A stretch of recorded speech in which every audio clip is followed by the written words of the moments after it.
Welcome to the Your Best Kept Business Secret podcast with me, your host, Marc Ford, business coach, author and editor of the Your Best Kept Business Secret magazine, dedicated to small businesses to get the advice, hints, tips and strategies that nobody wants to tell you. And welcome to the second show in this marathon fest of podcasts.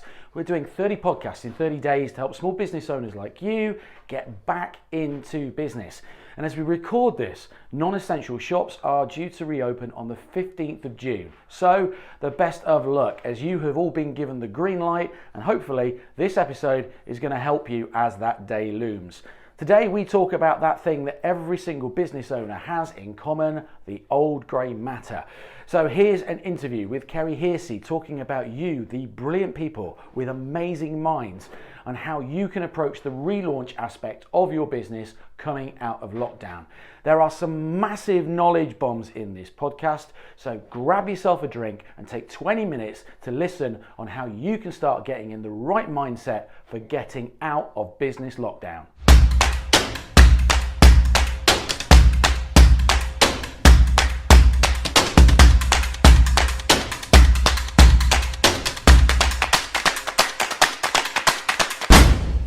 Since 2000, Kerry Hearsey has helped business owners like you break through the obstacles that seem to be holding them back in getting the success that they deserve. Life is too short to be unhappy, unsure, unfulfilled, and most importantly, in business terms, unsuccessful. Kerry helps her clients achieve a more positive outlook on life and business and provide them with all the tools that are necessary to get them there. She's worked in professional and elite sports sector for over 20 years.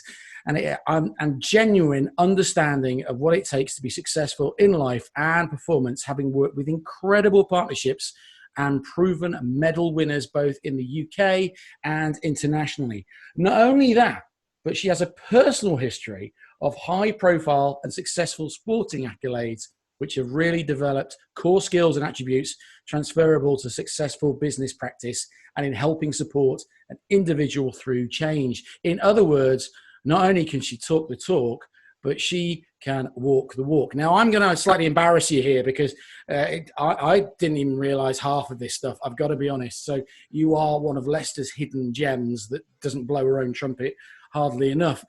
So we're actually looking at England under 18 and under 21 hockey gold medalist, a European hockey silver medalist, a National Premier League club champion, USA field hockey Atlantic coach conference champion, that's a mouthful, not half as much as this one, USA field hockey national collegiate athletic association finalist. God, they're going to shorten the whole words, can't they? NCAA, if you're in my terms. I know. Well, okay. Yeah, nobody would have understood that anyway.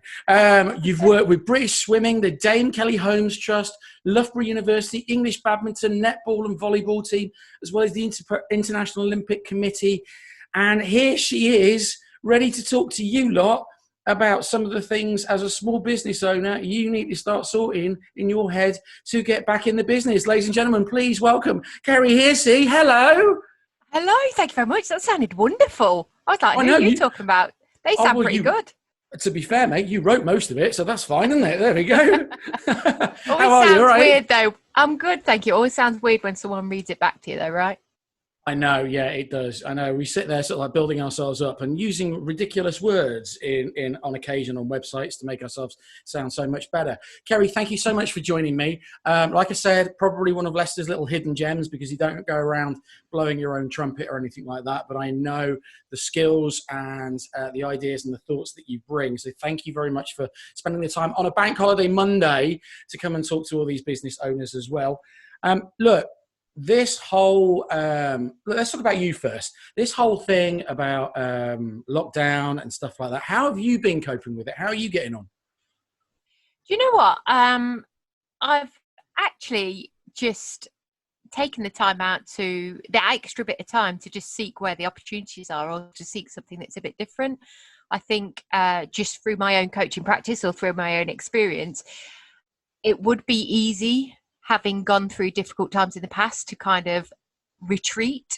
But one of the things that I think has been at the forefront of my mind is you've just got to be out there. You've just got to keep stepping forward because there'll come a point where the world will return to some sort of normality, not that it will ever be normal again. and I want to be ready for it. So I've got to keep moving forward. So in that sense, it's just, I've seen it as an opportunity, to be fair.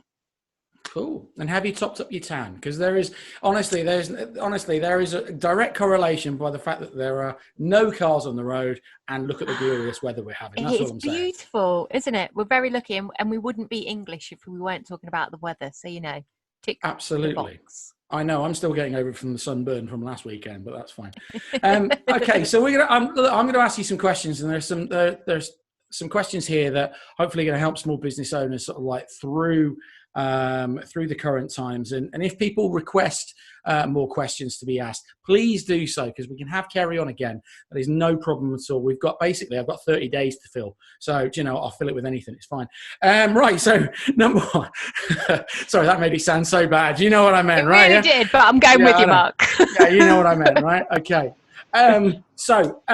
The first one that actually got sent to me, believe it or not, is how do you motivate yourself to get work done after trying so many things and you keep falling over again and again? I think it has to go back to, first of all, looking at what you're trying to achieve. A lot of the time when people fall down again and again and again, it's because they haven't spent the time in the planning and the goal setting stage, or whatever that might be. One thing that you and I have spoken about a lot is that we can often set goals that are so lofty that because we don't see the progress towards those goals, we end up losing that motivation, and then we just end up being back in the same cycle of, I'm just failing. So first of all, got to see failure as feedback, look at that feedback and assess what is it that you're doing, or what is it that you're trying to achieve, and be realistic with yourself, because right now in this climate is going to be different in terms of goal setting and what you're trying to do, as opposed to being out in the working world. So you're going to have to adapt to that. But some people haven't adapted their goals. They've just thought, right, I'm still going to head towards it, without realizing their environment's changed, or behaviors have changed, or buying, people's buying mentalities changed. So you have to adapt with that. So go back to the drawing board, look at what you're trying to achieve, be realistic with it, and invest in a coach. They'll help. Absolutely. Yeah, we can talk about that. But it's really interesting, because I did a video probably about sort of like 2-3 months back now, actually, just before this all really kicked off, and about actually learning from failure, that it's not the end, so to speak. It's more like the beginning of something new. But we've been trained in that mindset that we're certainly here in the UK, where we look at failure as be all and end all, so to speak. And it's really interesting that you mentioned goals and plans and things like that. And in the first podcast, I mentioned the fact that actually people are going to be planning for the worst case scenario, because we don't know where we're going to be with this. Exactly.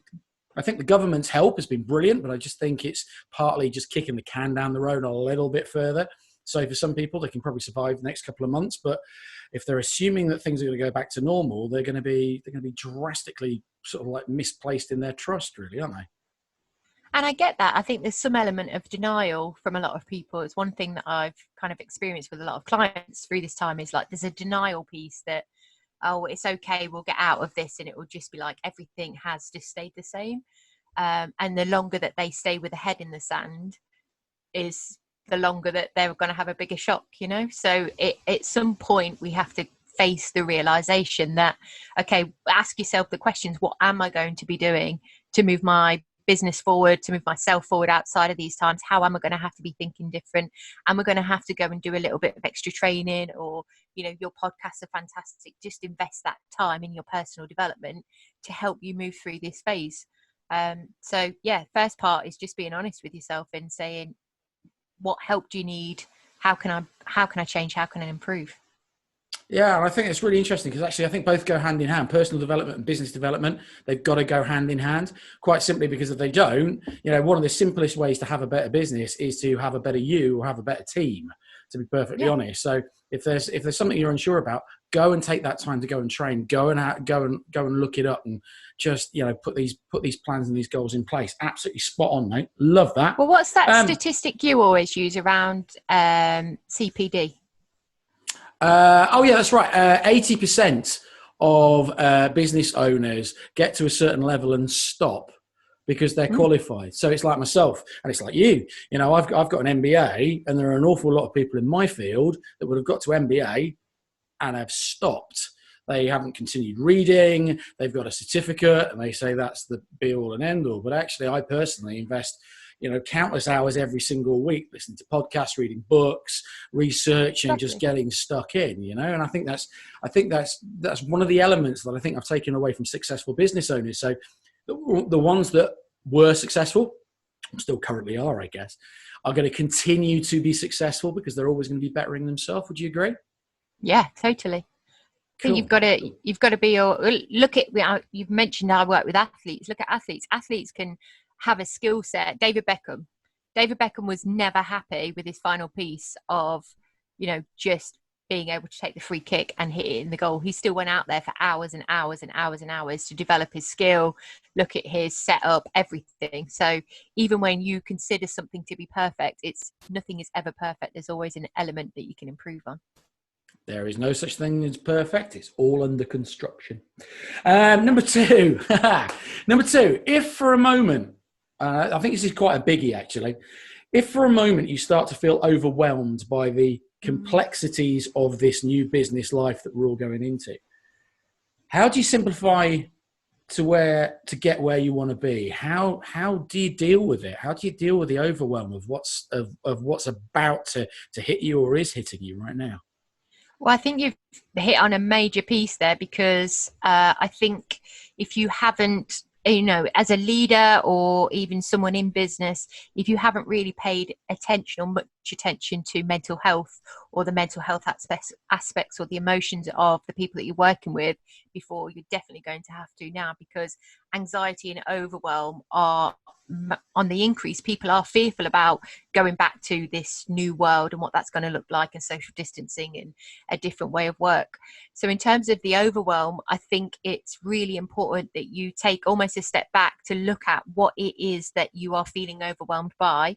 Is it the environment that you're about to go into? Is it the amount of work that you've had? Because with overwhelm or anxiety, both are a story that you're telling yourself. You're telling yourself something about a situation you don't actually know the facts about yet. So first and foremost, it's understanding what is the story that you're telling yourself. If you're overwhelmed, what is that about? Why are you feeling overwhelmed? And then to start the process of communicating. Again, the biggest thing is that when people are feeling overwhelmed or anxious, they have a tendency to retreat and not talk about what it is they are feeling overwhelmed and anxious about.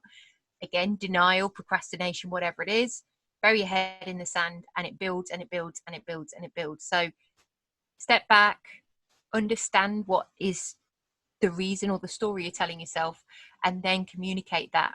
If that might mean communicating with your boss to say, I need a longer period as opposed to a phased return because of my kids, or because I've realised now that I can do this work at home. I don't necessarily need to be in the office, and I'd like that extension. If it is about your skill set that you're feeling maybe a little bit overwhelmed because you haven't been working to the capacity that you have before, again, goes back to the drawing board of what is achievable in this time frame, and be honest and realistic with yourself. So in a nutshell, first you're telling yourself a story, understand the story, communicate it, and go back in terms of the planning stage about what's achievable, and start from there. Take small steps. If you're trying to make huge leaps, then that's where the overwhelm can feel even bigger. Just take those small steps a day at a time. Those steps add up to the big leap. See, here's the thing: it's quite interesting. As you were talking there, I was not just thinking about the business owner. You know, there's I mentioned it in the first podcast. There's a real sense of, I can almost see a split in the camp, so to speak. I can see, especially around the kids, where it's a case of, you know, you've got half the population sort of like saying, I can't wait for them to go back. And the other half going, God, no, I'm not going to, you know, send them back unless they're wrapped in tin foil or have got little foil hats on, or they've got a vaccine or whatever. But there is like a real sense of fear amongst sort of like a part of the working population sort of like coming back. So, you know, would it be fair to think that business owners should almost understand that it's a realistic kind of expression of emotion right now? Totally. Absolutely, totally. I think that, and that's the thing, is this overwhelm, this anxiety, these feelings of fear, you know, and again, I think you've hit the nail on the head. A lot of the time we can feel isolated by those thoughts. And there's lots and lots and lots of people, probably the majority of people are feeling that right now, as opposed to just being okay with how things are moving along. And to face those fears. So a lot of the time when it comes to fear, it's because we like to stay in our little comfort zone, our little bubble, and we don't necessarily like to kind of tip our toe out of the water. Well, some of these fears is just acknowledging that you have them, that it's okay, and that there's plenty of people around you experiencing the same. So just talk about your different experiences as well. Brilliant. Thank you, Kerry. Okay, number 3. Okay. What's the habit? I love this one. What's the habit requiring the least effort that makes the greatest difference to whether your business would survive or not? Oh, and if we can bottle it, we'll sell it, right? Is that okay? Well, no, I was about to say, have you read Atomic Habits by James Clear or read any of his blogs? I haven't. No, come on, you're going to have to enlighten me. I've read probably every other sods, but his. But go on, okay. Enlighten me. Go for it. No. So, if it is a case of you are struggling with creating habits, because a lot of people have habits, good and bad, right? So some people will consider smoking bad habits, some people consider being able to be organised and efficient as a good habit.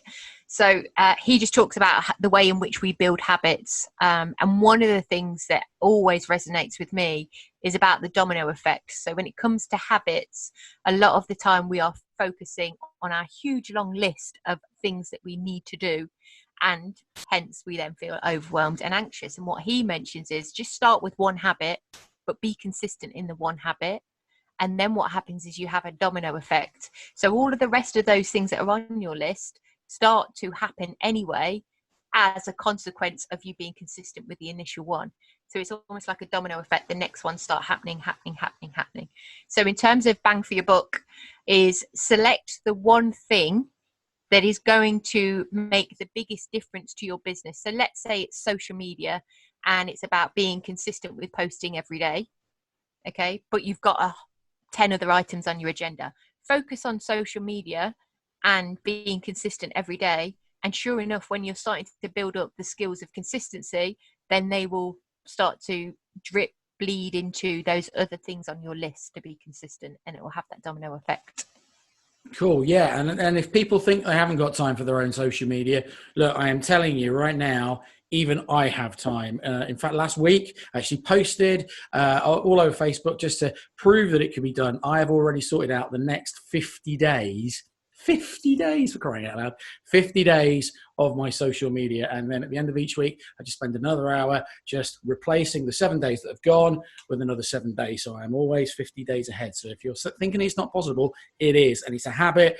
Just now, it just takes me an hour as opposed to it taking me 3.5 hours like it took me the other week.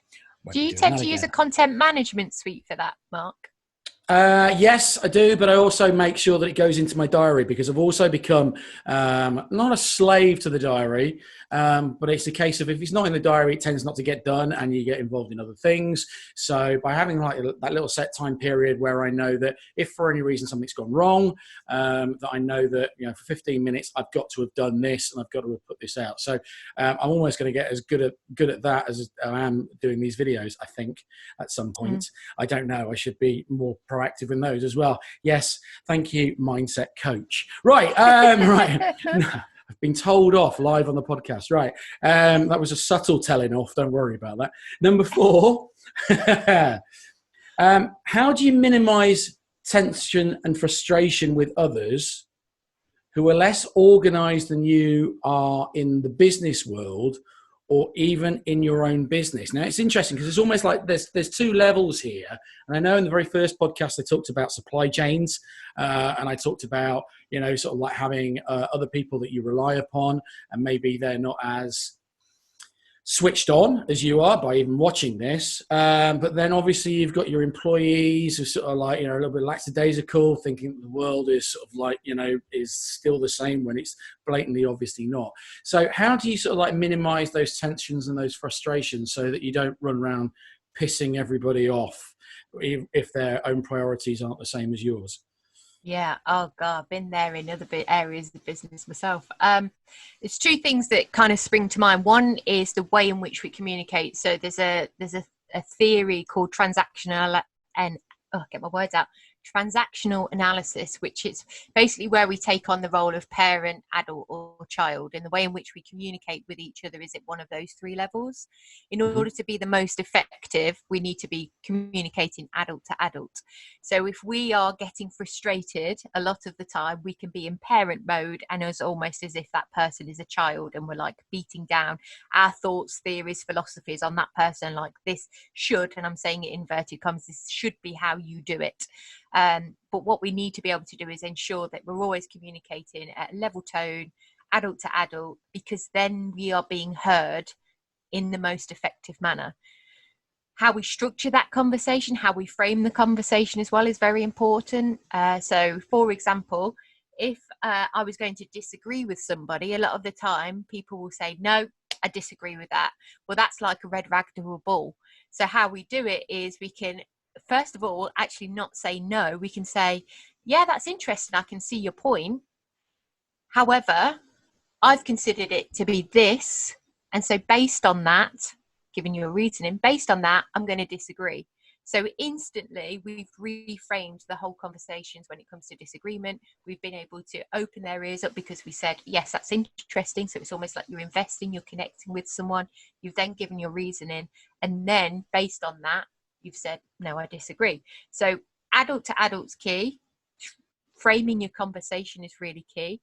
And I think the other area that you kind of made me think about is there's 100 ways in which we can ask a question. Sometimes the way we've asked somebody hasn't been heard in the way that we have communicated it. So first and foremost, we need to actually ask the question, did you understand what is required here? Because sometimes they might not, but maybe they're fearful, anxious, overwhelmed, and don't dare come and say to you, actually, do you know what? I didn't get it. So rather than just like knee-jerk response, you've got to get the facts, be able to understand where that person's coming from, be in that perspective as well.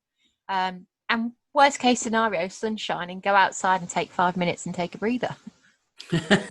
See, it's really interesting because actually, it's as you were talking there, I was thinking very much, let's go back to old school. So again, everybody's sort of like been talking about the fact that everything's got to go online and everything's going online and everybody's communicating online. You know, Yeah, I think there's someone.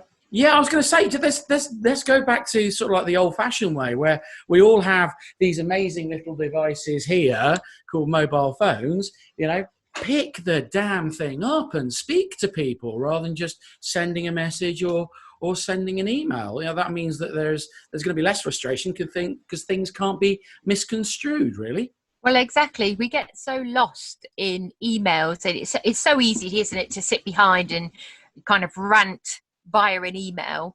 It's a lot harder to be able to do that to someone face to face, and instantly you've kind of taken out the energy just by the fact that you're picking up and speaking to somebody, as opposed to just kind of fueling the fire behind a phone text or an actual email. So yeah, 100% do it over the phone, or ideally even on Zoom if you're still in the online world, because you can read people's body language and everything else. You get a better sense of it, and so much of that is missed via email and phone. Other thing is, one of the greatest ever tips given to me is, if someone's pissed you off, don't respond for 24 hours.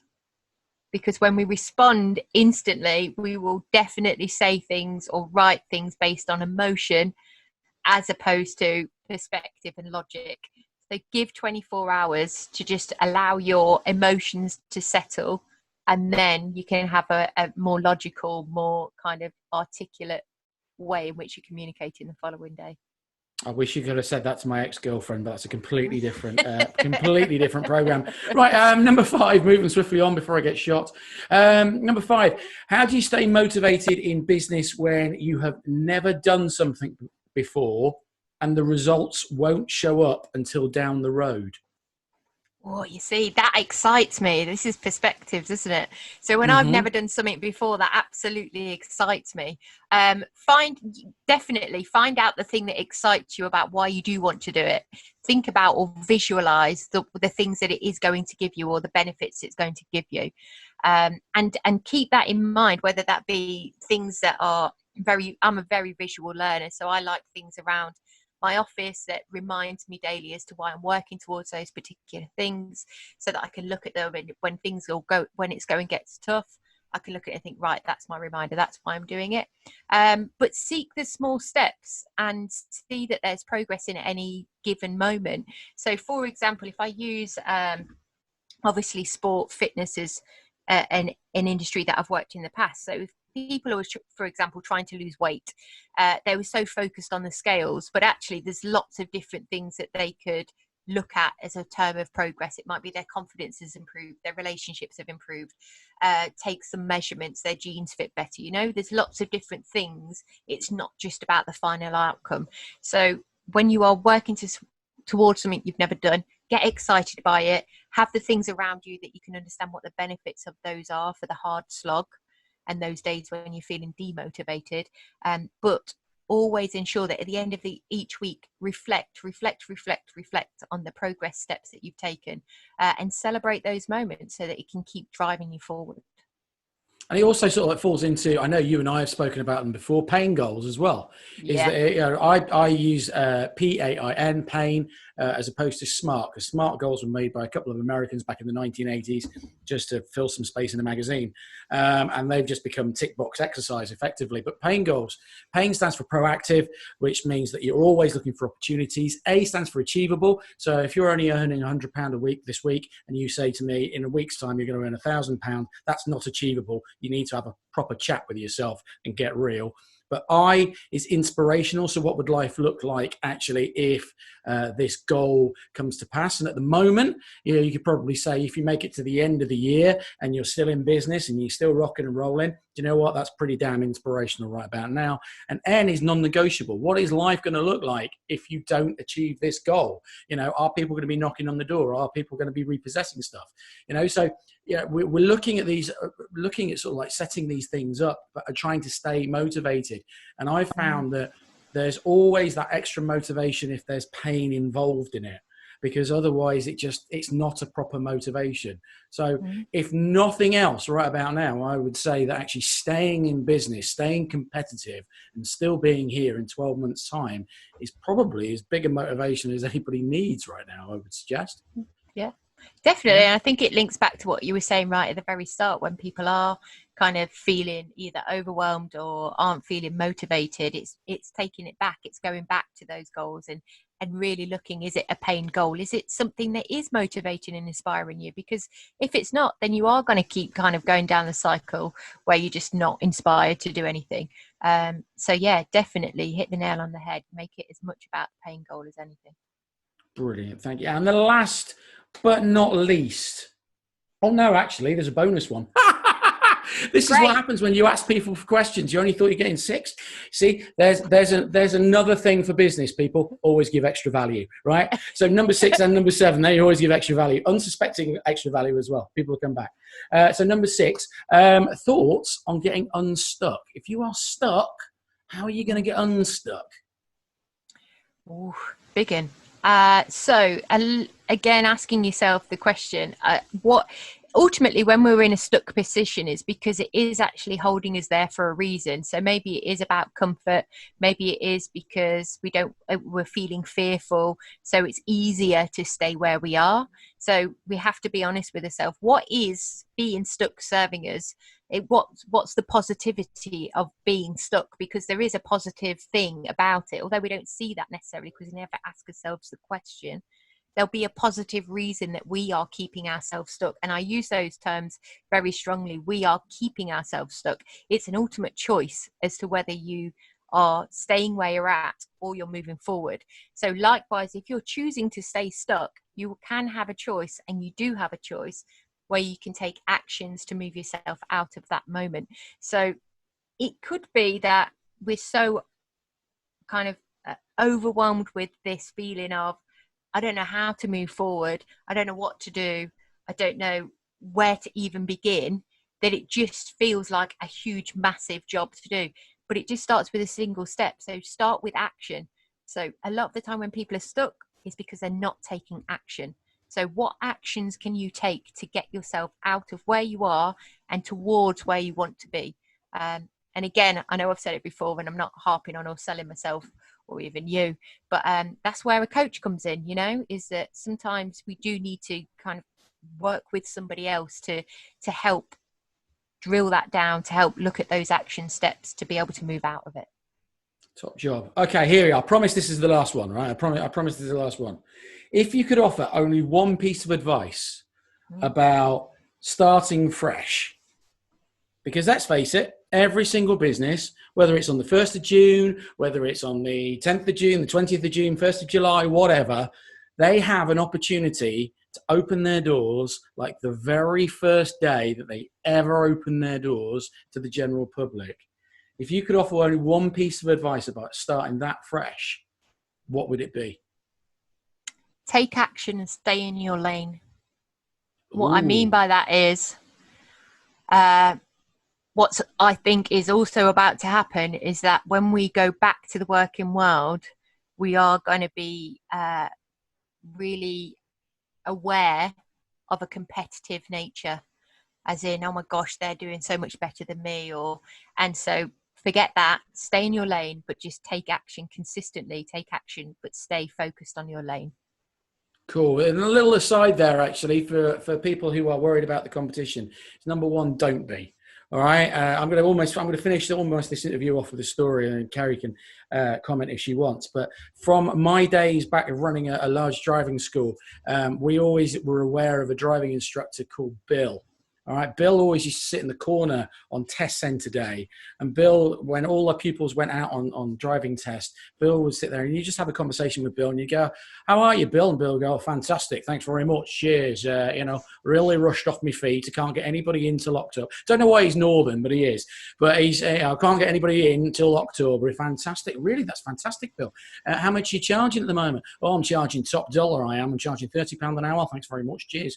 And then your pupil comes back and you've had this little conversation with Bill. And then on the way home, you're driving home, and then you're suddenly aware that you've been teaching this particular pupil a maneuver in Bill's road. And Bill, his car has always been on the driveway whenever you've been teaching a pupil. So then what you do is you go home and you get your partner to ring up and pretend you've got a 17-year-old daughter or a 17-year-old son and sort of like say, do you know what, I'd like to book them in for a driving lesson, please. When can you fit them in? And Bill invariably would go, next week, not a problem. I can fit him in any day of the week. It's not an issue. And then you ask them exactly how much they charge. And then they tell you and they go, oh, really? Okay. I thought, oh, you're a lot cheaper than I've been led to believe. Oh, yeah, well, it's fantastic. I do them dirt cheap because it's dead easy. See, people lie. All right, websites lie, yeah, mm-hmm. And the fact that we're getting caught up in the competition, we don't need to get caught up in the competition. Yeah, you've got what's the word? The word I'm looking at. Simon Sinek's been talking about finite businesses and infinite businesses. Yeah, finite businesses are too worried about beating their competition, and they are too worried about what their competition is doing, and they will put all their energy and their resources into beating the competition. The infinite business, i.e. the business that's probably going to be around a damn sight longer, is the business that is more worried about its customers, is more worried about being ahead or behind, and the only person they have to beat is themselves. Would you agree with that? You're exactly right. People do lie and tell a story, and it has less to do about you. It's that they're feeling threatened and are trying to hide behind kind of the honest truth. And everybody likes to big themselves up every now and again, especially when it comes to fear of being threatened or that competitive edge. So just ignore them, stay in your lane, focus on that, get your actions done. You need to know about your competitors to a certain degree so that you can, I guess, drive forward or make sure that you're kind of sitting in your own little niche and gap and it's doing what you're doing. But ultimately, just focus on you, focus on your lane. Absolutely. And just remember, the next time you go networking, when you go up to somebody and you say, how's business? I've never been to a networking event yet where somebody has gone, really shit. They've just sort of like basically lied through their teeth, because then the next week you find out they're bankrupt. All right. So don't worry about the competition. Worry about yourself. That is the way to do it. And in fact, anything, worry about your customers more than you worry about yourself. 100%. Kerry, thank you so much for taking the time out. What people wouldn't have realised whilst we've now done this bit, hopefully it was relatively seamless, is that my computer decided to throw a hissy fit, or Zoom or something did. So if there's a bit of a gap and you're kind of going, that's a weird edit, tough. This is what happens when you take everything online. It's as simple as that. Kerry, can you please tell everybody where they can find you, your Facebook, your website, all that stuff? Go for it. Please go and find 100%. that. Tell us more. Brilliant. Thank you. So on Facebook or on Instagram or Twitter, look up Kerry Hearsey Coaching, and that's Hearsey, not like the band, but Hearsey. So Kerry Hearsey Coaching on any of those platforms. And my website is www.kerryhearsey.com. Brilliant. And guys, if you've got any more questions that you want to throw at Kerry, please throw them to me. I will bring her back on, because, you know, we're only at the beginning. We've got 30 days. I've got 30 days to fill, but effectively we've got 30 days, and things are going to be a little bit more clearer as we go into these 30 days, where we're going to start seeing businesses open, shut, move sideways, upwards and onwards. So Kerry, thank you so much for your time. Really appreciate it. Thank you very much. Thank you, sir. Thanks for the opportunity.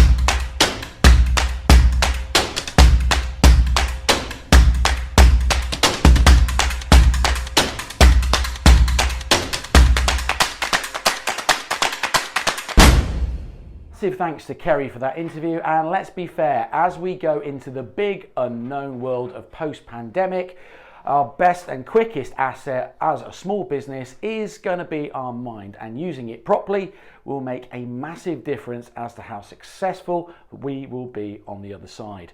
Now, that's episode 2 of this 30 podcasts in 30 days. And tomorrow we're going to be talking about getting your customers and clients back into your pipeline and moving things forward.